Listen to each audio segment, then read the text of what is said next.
Erros concernentes à submissão.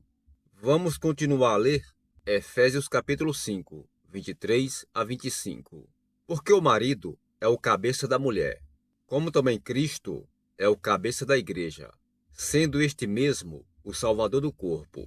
Como, porém, a igreja está sujeita a Cristo, assim também as mulheres sejam em tudo submissas ao seu marido. Maridos, amai vossa mulher, como também Cristo amou a igreja, e a si mesmo se entregou por ela. A cada 25 ou 30 anos, parece que novamente o mesmo erro vem por toda parte. Alguns dizem que eles têm uma nova revelação, a última por um pouco de tempo, e se aquietam. Alguns entram em erro por superenfatizar o fato de que o marido é o cabeça da casa. Outras pessoas dizem que a esposa não é para ter nenhuma palavra, qualquer que seja. Eles creem que o marido tem o direito de tratar a esposa como um capacho. Lembro-me de uma vez que eu e minha esposa estávamos almoçando com certo homem e sua esposa. Percebi que a esposa não dizia nada. Ela era como uma pequena criança que estava continuamente intimidada. Em um período, no início do seu casamento, ela tinha sido uma professora de escola. Mas no tempo que nos encontramos com eles, ela estava tão para baixo, podíamos detectar que havia algo de errado com ela. Como minha esposa e eu os visitamos, percebi que o marido dominava a conversa. Minha esposa descobriu o fato de que a esposa dele não estava dizendo nada. Então ela trabalhou a conversa por ali. E finalmente a esposa do homem falou alto e disse: Irmão Reagan, você acha que uma esposa tem alguma opinião? Quero dizer, ela pode falar em sua própria casa? Eu disse: certamente. Percebi que o marido lançou um olhar fulminante para mim. Vi que o problema estava feito. Ele queria dominar e controlar ela. Ele queria que ela fizesse exatamente o que ele falava para fazer. Ela não poderia até mesmo falar, a não ser que ele a permitisse fazer. No final da refeição, o marido queria que eu orasse por sua esposa, porque ela iria passar por uma operação. Ela estava nervosa e depressiva. Eu não estava surpreso. Ela estava vivendo com um imbecil. Companheiro como este é ridículo. E realmente, a principal coisa que estava errada com ela era simplesmente os seus nervos. Como verificamos nessa situação, descobrimos que ela não poderia falar em sua própria casa, a não ser que ele desse permissão para ela. Ela não podia dar sua opinião em nada. Este homem tomou um pouco das escrituras fora do contexto, e você pode facilmente ver que você poderia torcer estas escrituras em Efésios capítulo 5 e fazer com que elas dissessem que o marido é para dominar a esposa, se ele quisesse. Mas não é o que a escritura está dizendo, porque se você for ler o verso seguinte, ele diz: Maridos, ame as suas esposas, como Cristo também amou a igreja. Efésios 5:25. Isso definitivamente não era a lei do amor que este homem estava demonstrando. Agora, em outra ocasião, lembro-me de um ministro que convidei para vir pregar na minha igreja. Nós realmente não precisávamos de uma reunião, mas estávamos somente tentando ajudá-lo. Ele chegou a um ponto onde ele não tinha nenhum lugar para pregar. Ele tinha 2 crianças pequenas, quase da mesma idade que as nossas crianças. E então, o convidei para ajudá-lo. Nós levantamos uma oferta para ele maior do que qualquer outro pregador na igreja. Nós também compramos para ele e para sua esposa algumas roupas enquanto eles estavam lá.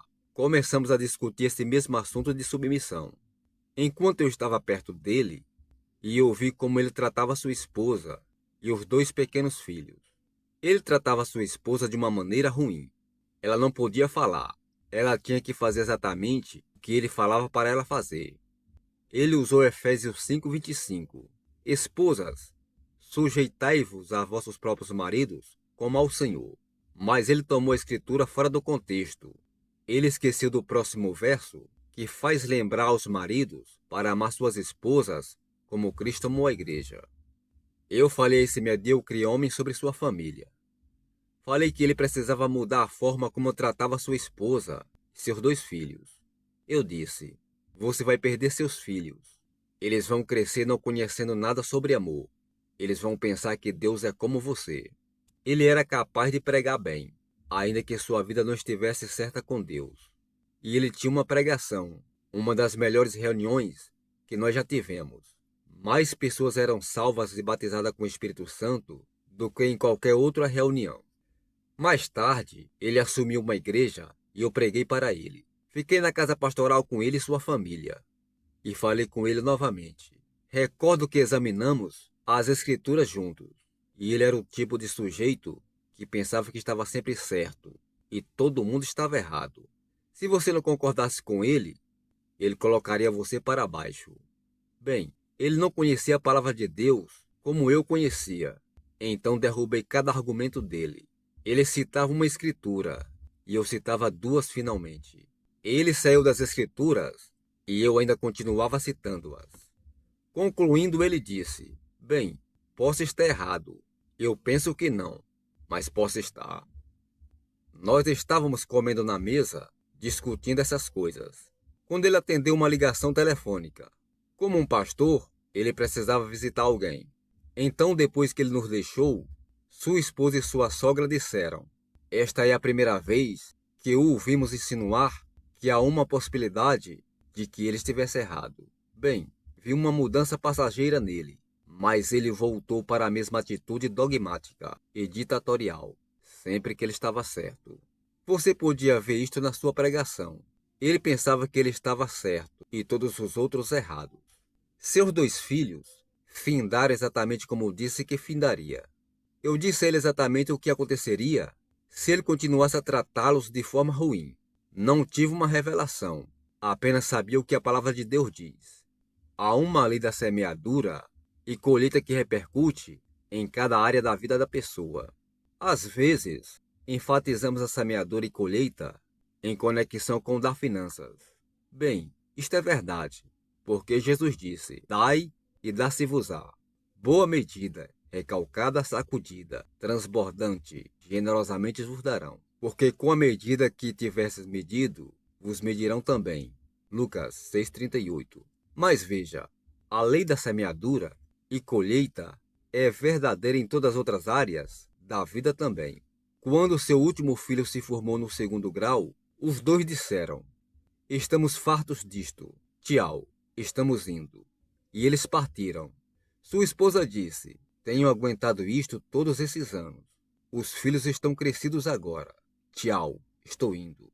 Pelo que sei, este homem morreu perto dos seus 40 anos de idade. Ele foi encontrado morto na cama sozinho. Ele provocou isso nele mesmo. E para meu conhecimento, nenhum dos seus filhos ou sua esposa estavam servindo a Deus quando ouvi a última vez sobre eles. Eles não estavam indo para a igreja por anos. Eles pensavam que Deus era como ele. Os filhos cresceram com aquela ideia, com aquela imagem de pai. Eles associaram a imagem de Deus Pai com o pai terrestre deles. Mas, graças a Deus, que ele não é como aquele pai.